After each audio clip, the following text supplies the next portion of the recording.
Imagine this situation. You go to the bakery because you have some friends coming over for breakfast, and you want to get some donuts. You got 5 friends, and you figure they can each eat 2 donuts. So when the person at the bakery asks you how many, what quantity, you say, "Oh, give me 10." And then you say, "I got to run across the street to the grocery store, so I'm going to run and get some orange juice, and then I'll come back and pick up my donuts." So you run over there, you get your orange juice, you come back, and you come back expecting a small bag of donuts, and instead there's a huge box of donuts. And so you ask the bakery person, "What's with all the donuts? I only wanted 10. And they said, "Well, yeah, 10 dozen. What's happened here was nobody bothered to specify the unit. It would create a huge problem in ordinary life, and because that's important to people, we usually are very careful to put down units on contracts and orders and things like that. However, in science classes, people often forget about the unit like it doesn't really matter. Not only are units important in science, but actually units are helpful. They actually help you get answers right and make good predictions and inferences about the world we live in. Well, this first unit is going to be partly about numbers and measurement, and then we're also going to talk about heat and temperature. So we'll start out by looking at numbers and measurement today. The kind of numbers we use in science is what's called data. Data has 2 parts, and those 2 parts answer 2 different questions about the thing that we're trying to understand. The first part is the quantity. Quantity is the number, and it answers the question, how much in a piece of data. This chart shows us a number of pieces of data, 5, 10, 200, 7, 20. Each of these represents a certain amount of something, but we don't know what. 5 could stand for $5 million. It could stand for 5 trees. It could be 5 sheep. We don't know. Without something descriptive, these are just numbers and don't have any meaning really. So we need another part. The other part of data is called the unit. The unit answers the question of what in a piece of data. This chart shows us a number of units, feet, miles, pounds, yards, and cents. But again, without the other component of data, this is pretty meaningless. Feet could be 10 feet or 500 feet. Cents could be 10 cents or 10 million cents. There are 2 important kinds of data. One type of data is called qualitative data. Qualitative data is more like a description, like it's hot or it's heavy. The kind of information that we're most often interested in science is quantitative data. And quantitative data is meaningful information that includes a quantity, a number, and a unit. So this chart shows our quantities and our units put together to make quantitative data. 5 feet, 10 miles, 200 pounds, 7 yards, 20 cents. This is a complete description of something that exists in real life. That's the kind of data that we want. So get in the habit of using both the quantity and the unit. What kind of units are we going to use? Well, in chemistry class, this is a science, so we're going to use the kind of units that most scientists use. Scientists around the world have settled on a system called the International System. SI is French for International System. And this system is based on the decimal number system. That means it's based on the number 10. This is really natural and really convenient for us because we have 10 fingers. And so it makes sense for us to use a 10-based number system. And our normal number system that we use in the world is based on 10. And so this measurement system just makes a lot of sense.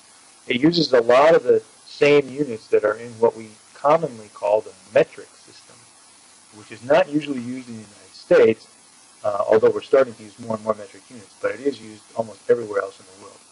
Here are the kind of units that we're going to deal with. Some kinds of units are called fundamental units. Fundamental units have this characteristic. They are defined by a single, measurable,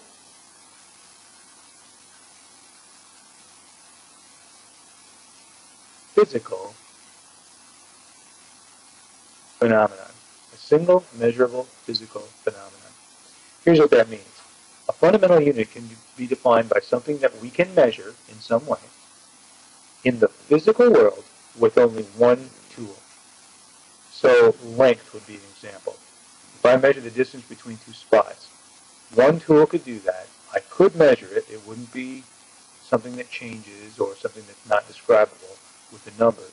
and it's something in the physical world. So here are fundamental units that we use in our science, in physical sciences like chemistry and physics. One of them is length. Length is the extent of space between any 2 points. We all sort of have an idea of what length means. If I draw the line that I just drew, that has a length. The distance from here to here, that's length. The SI unit for length is the meter. The meter is about 39 inches. We abbreviate meter with a small m. Another fundamental unit that we use a lot in chemistry is mass. Mass is the quantity of inertia that's possessed by an object. What's inertia? Well, inertia is the resistance to change in motion. So when an object speeds up or slows down, it takes force to do that. And the bigger the mass is, the more force it takes. Another way of thinking about this is mass is equal to the ratio of the force it takes to accelerate an object divided by the acceleration. So if it takes a lot of force to accelerate your truck, for example, from 0 to 60 miles an hour, that's because it has a lot of mass. It would take much less to accelerate a motorcycle because it has much less mass. The SI unit of mass is the kilogram, and we abbreviate that kg. Kilogram is about 2.2 pounds. So I like to tell people, think about 2 pounds of butter and another stick of butter. That would be a quarter of a pound. Approximately that mass. Tape that together with some duct tape, and you have about a kilogram of mass. A kilogram is pretty large for a lot of the things that we do in chemistry classes. So we will usually use the gram. And the gram is 1/1000th of a kilogram. That's what the gram is equal to. Just to give you something to reference this to, a gram is approximately the mass of a raisin. So think about the mass of a raisin, that's a gram. Another fundamental unit is time. Time is the continuum of experience in which events pass from the past to the present and into the future. It's really hard to get an exact definition of what time is. I guess a physical scientist might say that it's the direction in which entropy increases. But we all sort of have a general feel for what time is. The SI unit of time is the second. And this is pretty much the same second that we use every day to measure time. Of course, some scientists need to measure time much more precisely than we can with an ordinary watch or clock. And so there is a very precise definition that has to do with the vibrations of a certain atom. But we can just use a clock. Temperature is the degree of hotness, or coldness, I guess you could say, of an object. And this corresponds to its particle activity. So one of the things that's very fundamental in chemistry that we'll talk about over and over again is how everything is made up of these little particles. Molecules, we could call them. Atoms, we sometimes call them, depending on what they are. And these particles are jiggling around. So you and the chair you're sitting on and the computer that you're watching, they're all made of particles, and those particles are jiggling around. And the hotter it is, the faster they're jiggling. And that's really what a hot temperature really is. The SI unit for temperature is the Kelvin. A Kelvin is the same size as a Celsius degree. Most of the world uses degrees C to measure temperature. Kelvin is the same size, but the scale starts at a different place. If we can look at 3 thermometers here, one in Fahrenheit, one in Celsius, and one in Kelvin, you can get an idea of how they compare. Fahrenheit, this is the temperature scale that we use in the United States, and nobody else really uses it. There are 2 important points on this temperature scale. One is the melting point of water. Water melts at 32 degrees Fahrenheit. So it's a solid down here, and then water is a liquid up here, and then if it gets higher than 212, it boils. That's the boiling point. And up in this temperature range, it's a gas. Well, it's 32 for Fahrenheit that it melts at. It's 212 for boiling point. In the Celsius temperature scale, because it's based on the number 10, we have 100 units between melting point and boiling point. So it melts at 0 degrees C and it boils at 100. It turns out, though, that you can go below 0. As we know, we often do that in Wisconsin here. It can often be minus 20, minus 30 degrees. And so the problem exists also in the Celsius scale. I mean, you can have temperatures that are minus 40 or minus 50 or something like that in Celsius. And when you start doing proportion with this concept of temperature, you end up with a problem that you have lines that don't go through 0, 0, which means you can't use simple proportions. That's a problem for scientists. So for that and a variety of other reasons, they invented a new temperature scale. And that temperature scale is the Kelvin temperature scale. The size of a degree is the same size as a Celsius degree.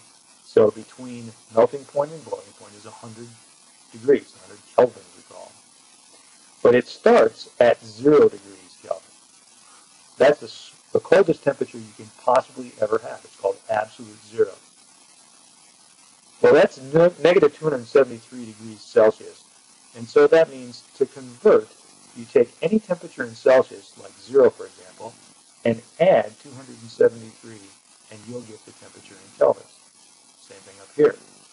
100 degrees C plus 273 gives me 373 kelvins. You will from time to time have to convert Celsius temperatures into Fahrenheit temperatures.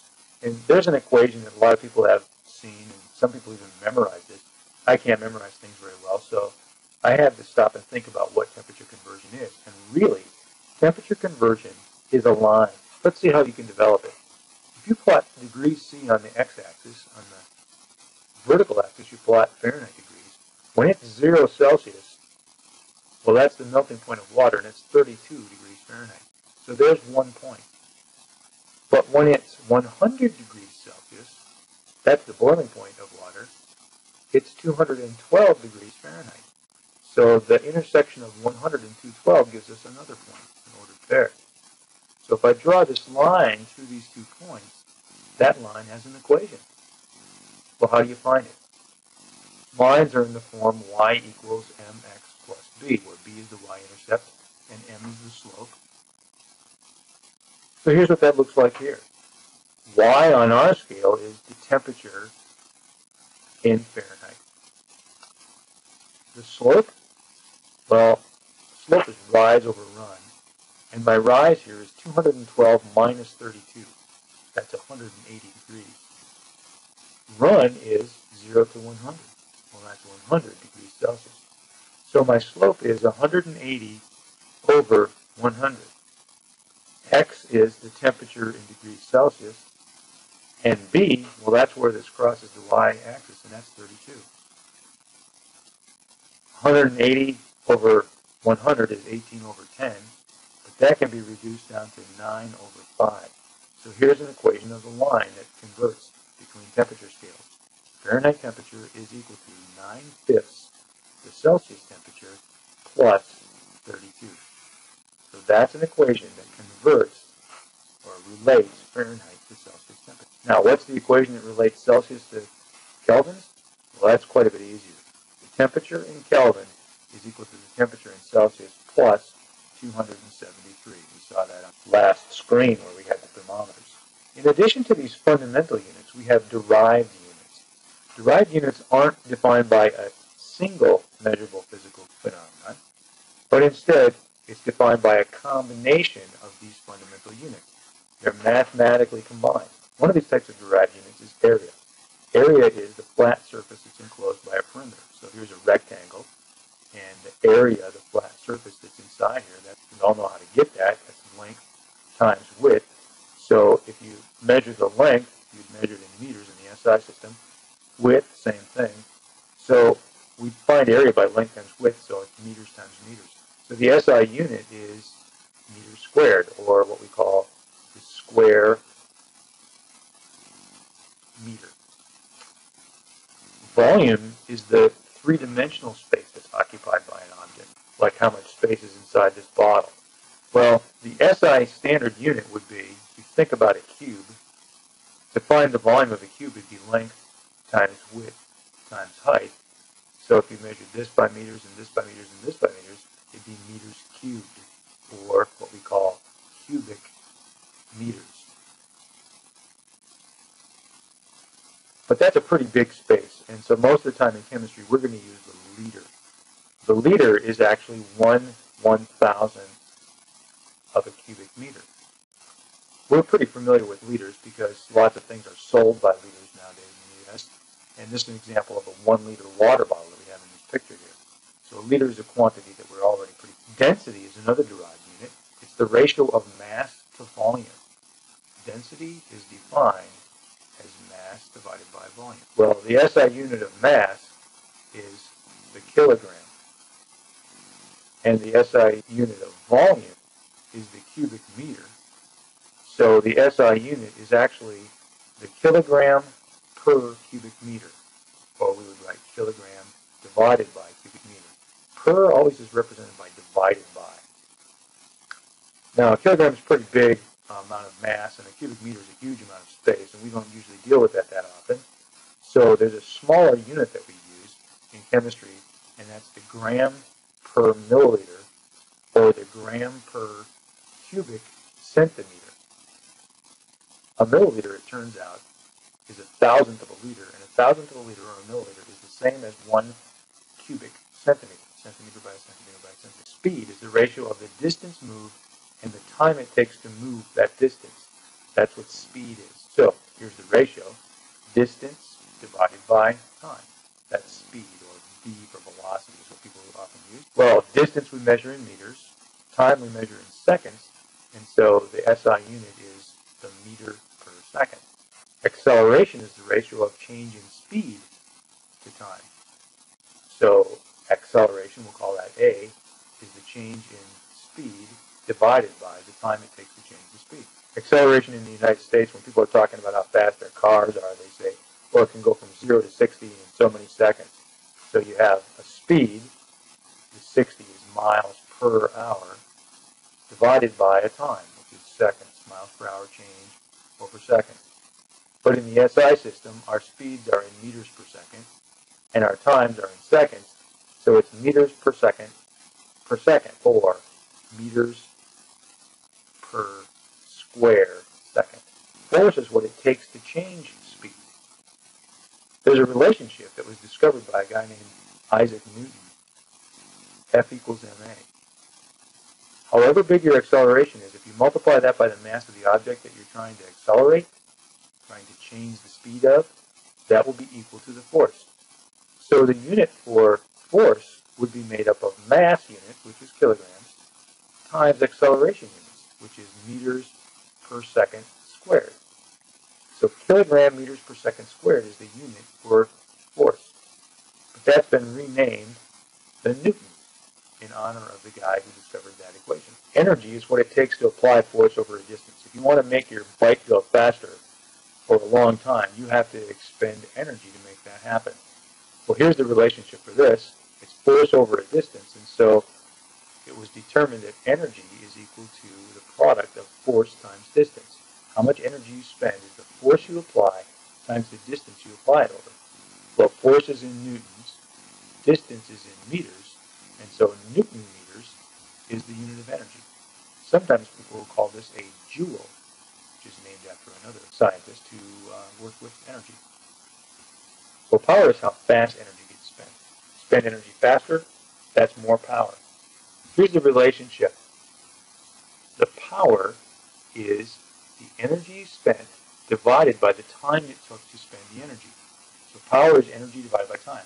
Energy we measure in joules, or Newton meters, and time we measure in seconds. So the unit of power is the joule per second. But the joule per second has been abbreviated, and that's named after Watt. Sir Isaac Watt, who invented the steam engine, and therefore invented a powerful thing. All of these units in SI can be made bigger or smaller by adding prefixes, and this is an important feature of the SI system. By just adding a prefix, you change the unit to something that might be more suitable for what you're measuring. Here are some examples. The prefix giga, which is abbreviated capital G, means a billion. 9 zeros after a billion, which is 10 to the 9. It's another way of expressing that. So a giga something is a billion of that thing. A gigameter would be a billion meters. Mega is abbreviated capital M. Mega means a million. So that's 1 with 6 zeros after it, or 10 to the 6th. So a megameter would be a million meters. A megagram would be a million grams. Kilo is abbreviated small k, and this means 1,000 of something, which is 10 to the third. So a kilogram is 1,000 grams. A kilometer is 1,000 meters. Sometimes we need something that's smaller than the base unit. We need to scale our units down. So we have a bunch of prefixes for that as well. Centi is abbreviated small c, and this means 1/100th, or 10 to the negative 2. So a centigram is 100th of a gram. A centimeter is 100th of a meter. That's actually a very common measurement unit. Milli is abbreviated small m, and that means 1/1000th of something, so 10 to the negative 3rd. So a millimeter is 1,000th of a meter. A milliliter is 1,000th of a liter. A milligram is 1,000th of a gram. And you've heard all of those units before, even though we don't live in a country that typically uses the SI system.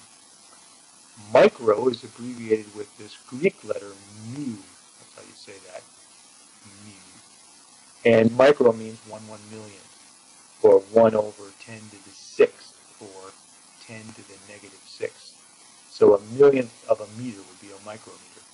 And then nano is abbreviated small n, and nano means 1/billionth, or 1/10 to the 9th, or 10 to the negative 9. So a nanometer is a billionth of a meter, which seems like a ridiculously small amount of space, but in fact, there are some branches of science that use it all the time. So let's practice these. Stop the video and just take a look at this. Which would you use to measure a sparrow's length? Well, here's your answer. A meter would be pretty long. Sparrows are quite short. A megameter would be way too long, because that's 1,000,000 meters. A nanometer would be very, very short, a billionth of a meter. And thinking about the fact that a meter is about 39 inches long, well, a centimeter would make sense for measuring how long a sparrow is. Try this one. Well, stars are really heavy things. So if a gram is about the mass of a raisin, that's out. And so would be the milligram or the centigram, because they're even smaller. Megagram is 1,000,000 grams. So out of this list, that's the one that makes the most sense. Try this one. Well, centimeter is out, because that's very small. Centimeter is actually about 1/2 an inch, roughly. A meter is probably too short, too, unless the towns are really close together, like Minneapolis and St. Paul, that join each other. A megameter is 1,000,000 meters, and that's more like the kind of distance that the radius of the Earth is. So that's probably not a good choice, although you could use it. Kilometer makes a lot more sense, and in fact, in Europe and Canada and most of Africa, kilometers is how you measure the distance between two towns. Try this one. How long would it take a bullet to travel 10 meters? Well, bullets move really, really fast. And so megasecond, which is 1,000,000 seconds, probably not. Gigasecond, almost certainly not. Second, well, 10 meters for a bullet, it's not even going to be a second. It's going to be much smaller than that. And so millisecond is probably the right choice. Try this one. To measure a dose of cough medicine, so we're talking about like a teaspoonful, a liter is probably too big. I mean, that's like a whole water bottle full. Nobody's going to drink that much. Megaliter, that's even bigger. That's 1,000,000 liters. A nanoliter, that's a billionth of a liter. You can't even measure that. Milliliter